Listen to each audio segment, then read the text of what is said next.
To start us off this evening, I wanted to read from Psalm 96. If you have your Bible or your phone, Bible app on your phone, go ahead and turn to Psalm 96.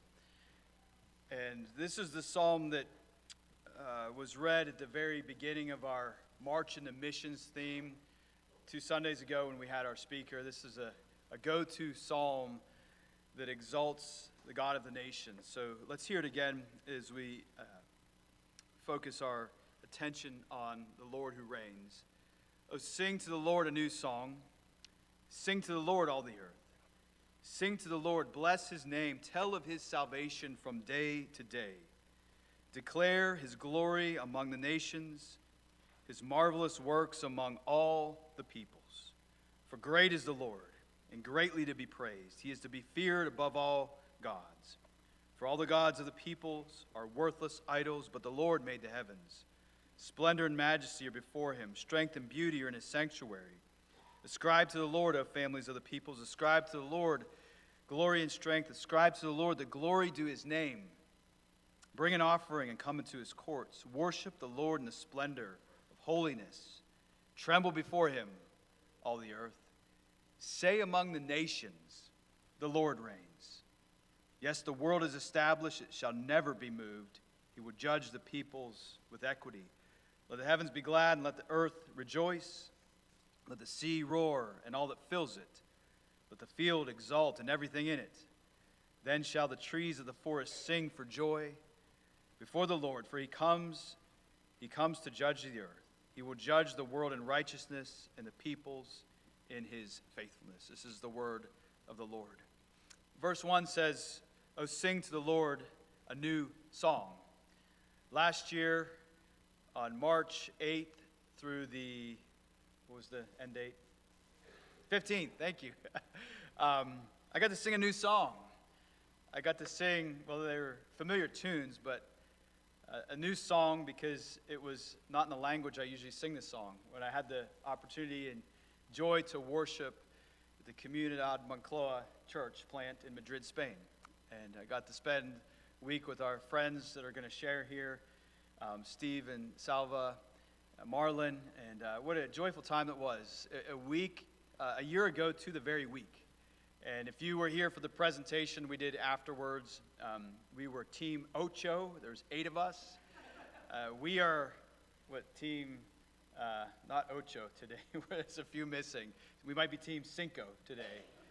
But it was a great opportunity last year to go and be part of what the Lord is doing. We were just a small part. Many other teams came through that year. And in God's kindness, the Marlins, he has the Marlins here this very month where we are focusing on missions, March in the Missions theme. And so we're going to hear from them tonight.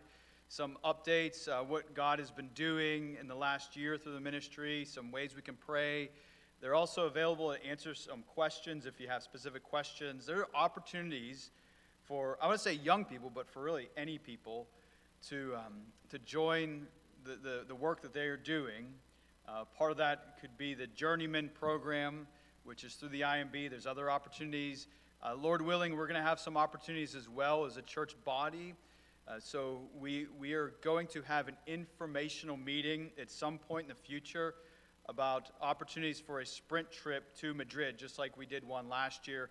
There's going to be some new opportunities once the team gets together and decides the details. So we'll let you know about that. But I'm happy to, already enjoyed a great dinner with our friends, but excited to hear what they are going to share. And so I'll invite you. You guys both coming up? Okay, just you, Steve. All right, I'll tag then.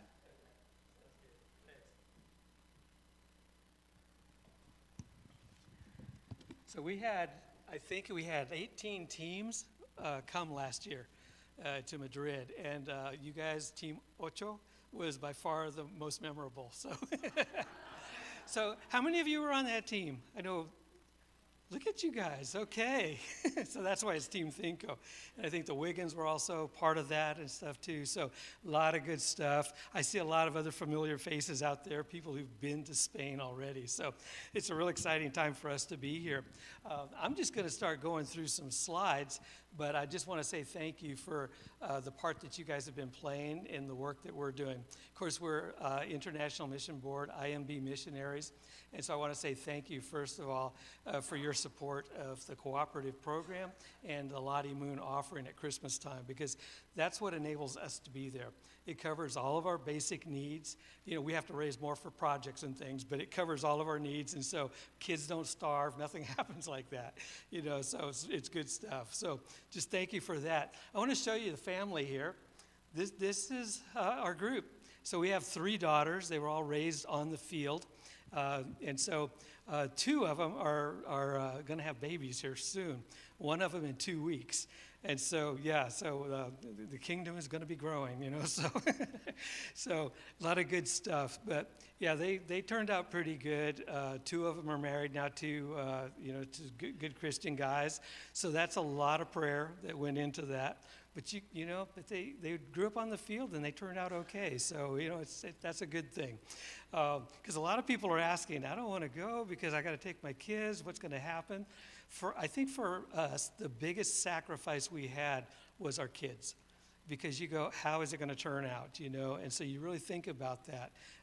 But I just wanted to show you, this is proof positive that it can work out fine. So let's go ahead and flip through. I wanted to start with Acts chapter 1, verse 8. It says, "But you shall receive power when the Holy Spirit has come upon you, and you shall be witnesses to me in Jerusalem, all Judea and Samaria, and to the ends of the earth." And so for us, this is kind of like the key thing that's been motivating us, because the work that we're going to do and what I'm going to show you is a series of churches that we've seen planted. And we're starting with one in Madrid, but it's extending out. And I think when we think of our Jerusalem, that's Madrid for us. When you think of Jerusalem, what is it? Yermo, yeah. Okay, this is your Jerusalem. So we think of Jerusalem as being maybe the local area where we're at. We think of Judea as being the regional area. It extends out. We think of Samaria being the area where there's cross-cultural work being done. You got ethnic tensions. You got a lot of stuff that's happening there. And then, of course, the end of the earth. For Paul, it was Spain. But for us, the end of the earth it hasn't been reached yet. So we're all involved in that. And it says, "You shall receive power." You've all heard the Greek word for that. Dynamis, however you pronounce it. It's the word we get the word dynamite. And that is the power to be able to do the work that God has called us to do, whether it's preach sermons, endure persecutions, sit next to the person you're sitting next to. No, God gives you the ability and the power to do a lot of things. So he gives us that. He's called us. He's sending us out with his mandate. He's given us the power and the ability to do those things, and with the Holy Spirit. And then it says, "We shall be witnesses." So what we're seeing here is the whole purpose behind being sent out. And that's what we're supposed to be doing. We're supposed to be witnesses. For all of you, it's this area right here locally, but it also starts to extend out gradually, regionally, cross-cultural, and then to the ends of the earth. So this is like the basis of what I wanted to be talking about today. I want to move into some more practical stuff. How many of you are visual thinkers? You need to see pictures? Okay, well, that's the majority. So, okay, let's go for it. Click. That works really good. So why Madrid?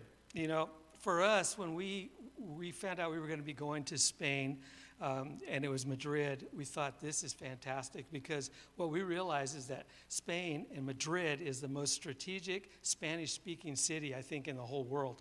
Because what happens there impacts not only the rest of Europe, it impacts going down into Africa, it impacts South America. Because when you think about the 7 million people that we have in Madrid right now, 20% are immigrants.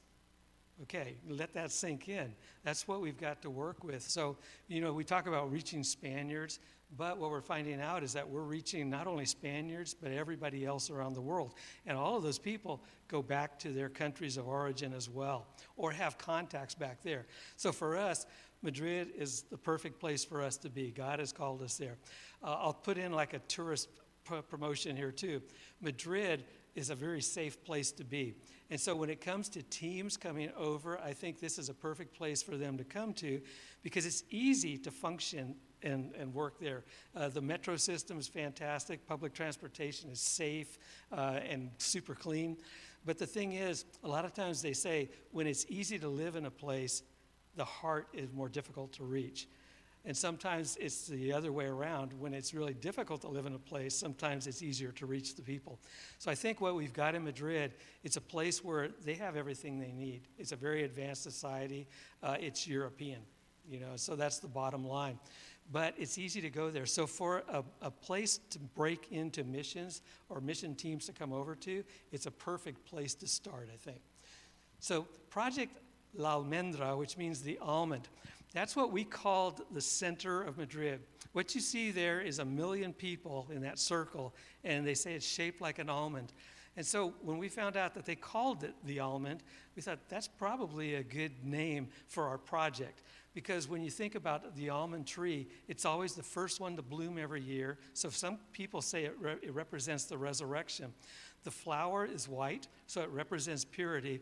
But then as we started studying a little bit more about the almond, we realized that the almond tree is propagated only by human hands carrying it from one place to another, just like the gospel. And so we thought this is what we're going to adopt. We started planting some churches there. COVID was a bummer. We had 7 plants going, and COVID wiped out 5 of those. These 2 that you see in the red circles are what we're working on now. Both of these have become churches that are legally recognized as religious entities in the country of Spain. And so the one where the red dot is, that's where Comunidad Moncloa is. You said it perfectly, Pastor. I was really impressed. And so that's where we're ministering. I'm a co-pastor there. We just ordained a new guy he graduated from the seminary a couple of years ago named Isaac, his wife Adele. And they're back there now holding up the fort, So, and we're here like sharing the projects and the ministry and stuff, just trying to, garner support for the work that's going on there, teams to come over for the future in prayer, for the work that's happening there. So that's where we're starting, and that is our Jerusalem, okay? And so now we're going to start reaching out. So I want to flip to the next slide. We have something in the IMB. If we're team leads or city leaders, they've given us a responsibility to not only work where we're at, which is Madrid for us, but to start praying about and trying to find workers that can work together with us to reach out into this area. So Madrid is a dot right there in the middle of that map. And what we did in that circle is that's 2.5 hours driving outside of Madrid. And we thought that's a good place to start because as teams come over, we can do day trips and go out to these places to minister.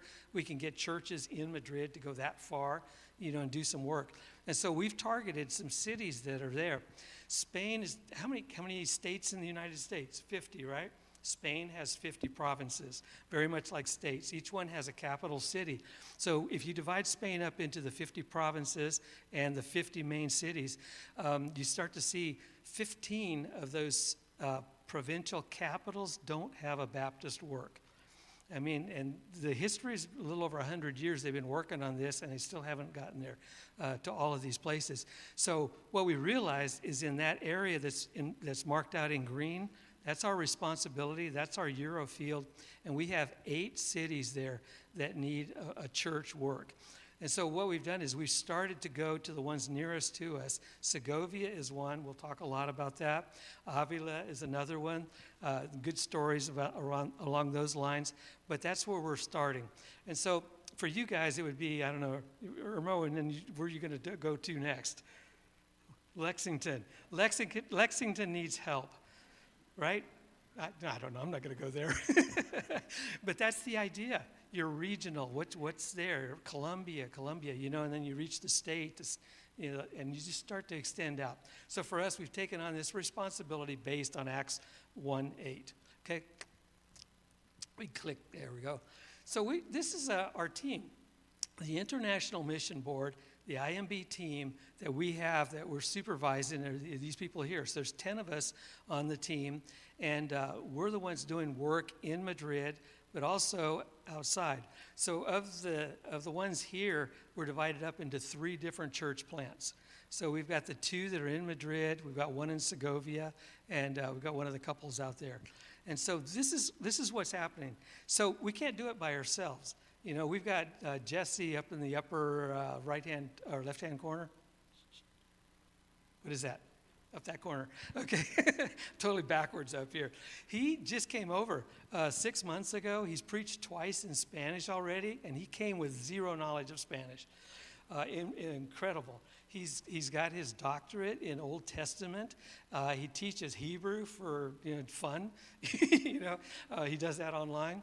But we've got him there because he's going to be helping us out with the seminary that we have in in Madrid. And he's going to be teaching there with his doctorate and stuff. So we're thinking about theological education, making sure that everything is squared away, that we're doctrinally sound as we continue to carry out the practical side. The others, we've got the 2 in the middle on the bottom, the 2 girls. They're journeymen. So they're part of the journeyman program, which is a 2-year program that is open to people that are basically 18 to, I think, 30 is the cutoff. And a lot of people go, yeah, but I don't have a degree yet, or I don't have my seminary studies going. Right now, they have lowered that requirement, and you don't need the degree to be able to get into that program. They have other requirements, but it's open to a lot of people. So if any of you are considering something like that, let us know. We can talk more about it. A lot of good stuff going. We have some GMPs, the guy in the red shirt with his wife in the black. They're in Segovia. We just moved them out there about 2 months ago. So part of our plan is that we need churches in the States that can support us with resources, whether it's financial for projects, whether it's prayer, whether it's teams that have come over like Team Ocho. And so they're the ones, that's a key part. So teams from the States, or a church from the States. The other one is a church from Spain, because like I said earlier, we are a legal entity with our church in Spain. That means we can give an umbrella of legal coverage for everything that we're doing and planting. So we have a team, a church from the States, a church from Spain, and then we have somebody living in the area that we're planting a church. They're incarnate in that particular town. And for us, this is Tiago and Marilia. And so they're out there right now. And over the course of being here, we were able to raise an additional $600 a month for them, for their monthly support. So, like I said, IMB, they take care of our needs, but a lot of the people we work with, they aren't covered, and so they have to raise support. So a big part of what we do is try to help them with that particular aspect. And so we've got 2 or 3 couples right now that are in that pipeline. We can flip over to the next part.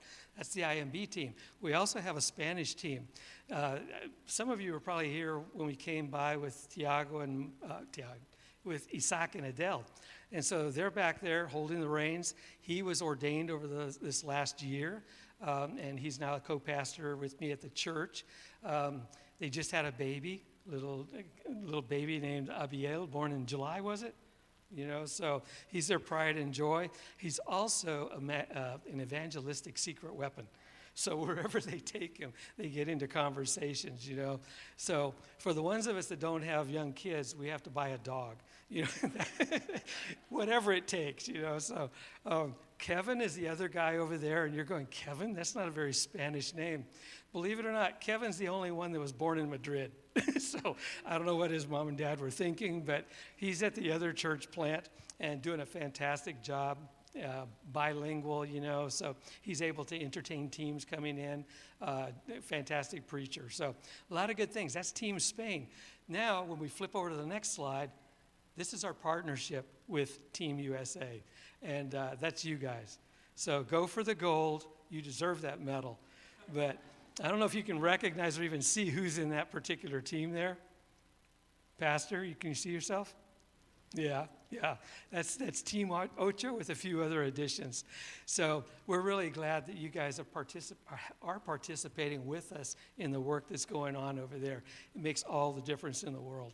So, and we're talking about something else coming up in the future, right? So we're looking forward to that. Go ahead and flip to the next one. I wanted to give you something practical because a lot of times people go, I don't know anybody. Who can I share the gospel with? Who can I invite to church? Truth is, if you would just take a piece of paper, put your name in the middle of it, make a circle, put your name in it, and then draw lines and just start to put names of people you know in the family, at work, at school, your neighbors, at the grocery store, at the pharmacy, at the doctor's office, you're going to find out you probably know 100 people easily. So there's no excuse. I don't know anybody. You do. And so this is what we challenge every one of the members that comes over on a team and our own team to do, is sit down, make this list. And for teams that come over, they make this list as they're going along. It becomes a prayer list, but it also becomes something that we who live there can follow up on.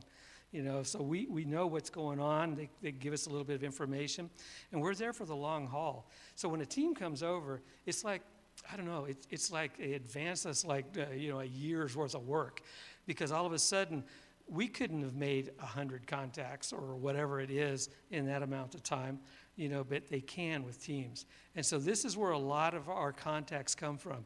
Go ahead and pass on to the next one there. Basically, what we're doing is simple. We try to tell everybody, don't complicate it. It's like the KISS method. Keep it simple, Steve. Okay. Salva. And for the rest of you, keep it simple. And I won't use that word that we don't like. Keep it simple, saints. Okay? Because there's a lot of work to do out there, and we tend to make it really difficult. It's not at all. So what we start out with in the missionary task is represented by this circle. It's entry work. We're going into different cities now, doing the basic, demography. Who lives there? Who are we trying to reach? Are there university students, retired families, young families, kids? So we do that. That's entry. But then we move on to something that's super practical. It's just evangelism. Just share who you are. You remember Acts chapter 1, verse 8? What were we supposed to be? Witnesses, exactly. And so that's all it is. Share your testimony with people. Let them see who you are. They'll want to be like you, basically. They want to be like you. I like your shirt. But see, this is what we're talking about, evangelism. Then you go from there to discipleship, never stops. Somebody said, well, that's all you guys do. You have to continue doing that no matter how old your church is, because once a church stops doing those two things, it just tends to die out. And so we're always evangelizing, discipling, training leaders, establishing churches, and then we move on to the next place, leaving behind somebody you can fit in there. So let's go back. It's back to the basics, and that works here in your church as much as it does elsewhere. And that's what we do in every church we're at. Go ahead and pass on to the next flyer. We've got a bunch of different ministries. I'm just going to pass through really quickly just to show you what some of the opportunities are. We've got a university ministry going, and we're starting to reach people there. We've got an adolescent group and a youth group. And when I say youth, you think that's up to 18. No. In Spain, as long as you're living at home, you're a youth, okay? So you could be like 40 years old. You're not married. You're still at home. You're part of the youth group. We do kind of limit it a little bit, but this is what we've got. So this ministry, a year ago, we didn't have anybody in any of those groups. We started praying about it. God, we just don't have that area.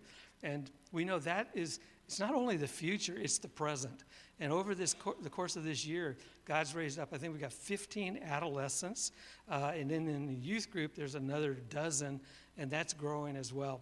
And so this is something that we're really focusing in, and we're looking for teams that can come over and help in that area. Go ahead and flip to the next one. Women's ministry. That's my wife up in the corner, but she's been teaching a group of ladies.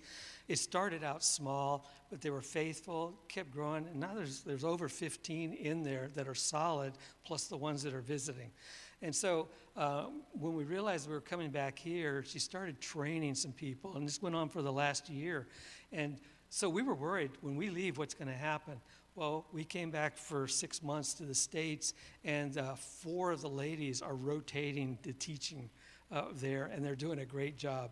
So I don't know what you're going to do when you get back there. So we'll have to move on to something else. But that ministry is going great. We're trying to raise some support for different things like their activities. They study through books, and stuff. So I think we're raising some money for a series of books right now.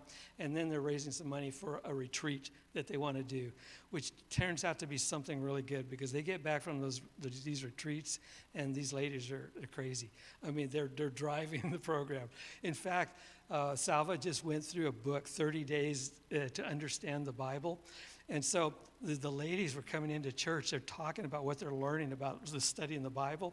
And then we came over here, and I didn't think anything more of it. They continued. Well, I get a note that the men said, like, we just found this fantastic book, 30 Days to Understand the Bible. The guys are copycats, but a lot of times it's the ladies that are leading the way. And that's the case, I think, right here with what we've got. So women's ministry, pray for that. Next one, evangelism and discipleship. Like I said, it never stops. This was a shot of being able to lead this kid to the Lord. That was exciting. He later got baptized. And then what you see, that's our church facility there, and that's where we're doing the training, the ongoing discipleship in our church. Go ahead and pass to the next one.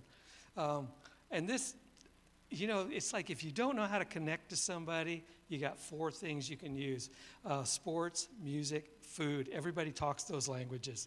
And when you're internationally, English is probably going to be the best thing you can do. So how many of you are bilingual? I'm just going to... Okay, yeah, Jonathan there, yeah, for sure. Salva, you got 5 or 6. I don't know where you're at now, languages. But the thing is, what we've found out is that Spain, they didn't learn English very well. When we were in Lisbon, Portugal, which we served there for 5 years, everybody spoke English.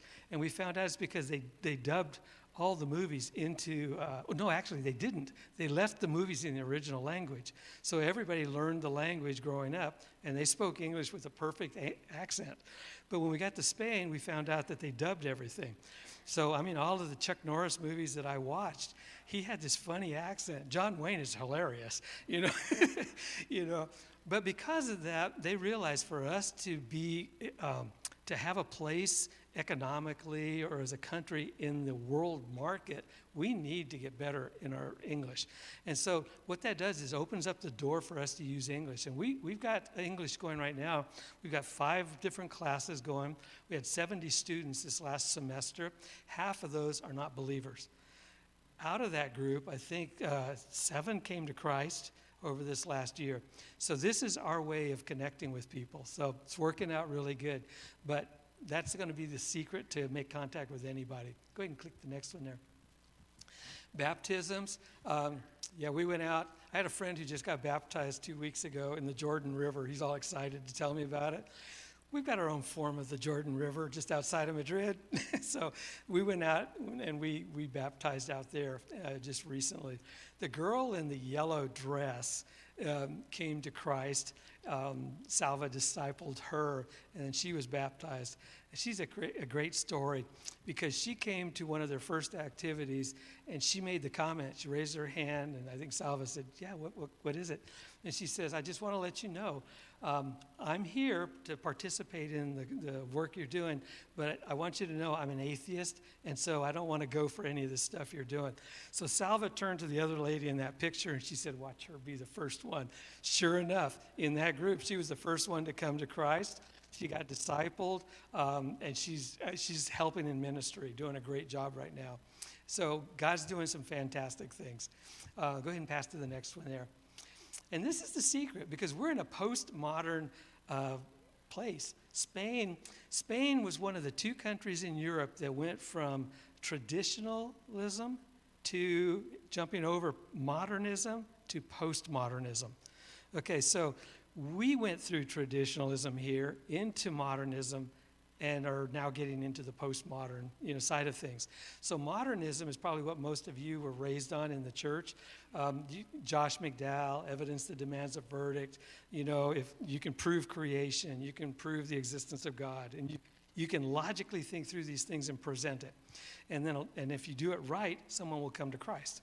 So what was happening over there? People were coming in from churches going, I'm going to do what I do in the States when I evangelize. I'm going to prove to them that God exists and that they need to accept him. And they're going, whoa, wait a minute, that's your truth. Because they've already jumped beyond that to postmodernism. And so what we realize, the bottom line, is that if they like you, they will listen to what you have to say. And so we realized that what we were doing was not being effective. We're going over there and we're giving them a tract. We're going, now would you pray with me? No, there was no way. We had not connected with them at all. But we found out later, if they like us as people, they're willing to listen to what we have to say. And so one of the biggest things that we can share over there is simply our testimony. They can't argue with that. And if they see a difference in your life, they like you, they're going to listen to what you have to say. And time will come when they struggle with something. Right now, they're not struggling with a lot of things. Things are going well for them. But when they do have those bumps in the road, they're going to be open to listening. So if they like you, that probably works here too, wouldn't you think? If they like you, they'll listen to you, especially among the young people. Okay, click. New churches. Okay, it just keeps growing. It keeps extending out. So we're leaving Jerusalem. We're not leaving. We're staying in Jerusalem. We're going out to our Judea and Samaria and the uttermost parts of the world. Okay, let's go to the next one here. See what we got. It just keeps going. So you're starting to see, it's basically what you're seeing among yourselves right here. The group is starting to grow. But we started with scratch, and so to see a group like this, even in this group, half of those people probably aren't believers yet. But they're starting to come, they're starting to listen, and we're getting chances to share with them. Out of this particular group, there's probably 5 more that were added to it. They became Christians since we took this photo. Yeah, go ahead and go to the next one. And I think we'll just probably leave it at this. But for the most part, I think what we tend to think about is that we go, we send, we give, and we pray. We all pray. So we just look for the different aspects and areas where we can participate. You can either go short-term, mid-term, couple of years, long-term career. God's calling a lot of you maybe to something like that. When I first became a Christian, I didn't have an inkling that I was going to end up overseas. Had I thought about that or known about it, I might not have continued.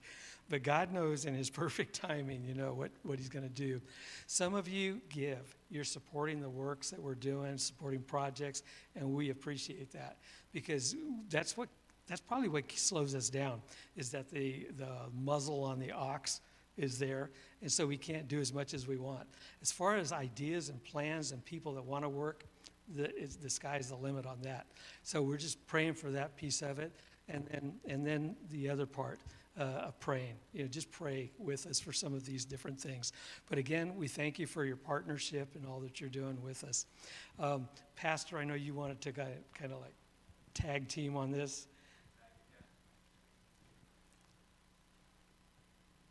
Yeah, church, we're going to spend time praying like we do on Wednesday nights. These trips, personally, I don't know, I've been on a half dozen international trips since I've been a believer, and they're always life-changing. Like, there's always something amazing in each trip. And but yet, every time I get to go to another place, everything is very much the same things that we do here. You go to on Sunday morning, you preach the word, you sing, you preach the word, you evangelize, you disciple, you baptize, and so you just do it in a different language and a different culture. And the Lord uses the same means to spread his kingdom. So we're going to pray for their ministry, any specifics that you might recall from the presentation. Go ahead and lift those up. One man I'm going to ask you to pray for, because I had several opportunities to talk to folks when I was there, but one stands out because he's a guy I still occasionally pray for. And this kind of goes to your point of it's just a melting pot with all kinds of different cultures. And I was looking for the people who spoke English to talk to. So I found this guy in a coffee shop, and he was from Israel. And I thought, well, my Spanish is really bad, and but I know a little bit of Hebrew, so maybe I can get, but he spoke perfect English. So I got to talk to him, and he knew nothing about Christ at all. He knew nothing about the Old Testament. He was culturally Jewish. But here was the topic of our conversation, which the Lord led us in, was peace. And I thought, we talked about peace, that word shalom, and what does it mean? And I remember he said to me, Steve, it's the absence of war and conflict.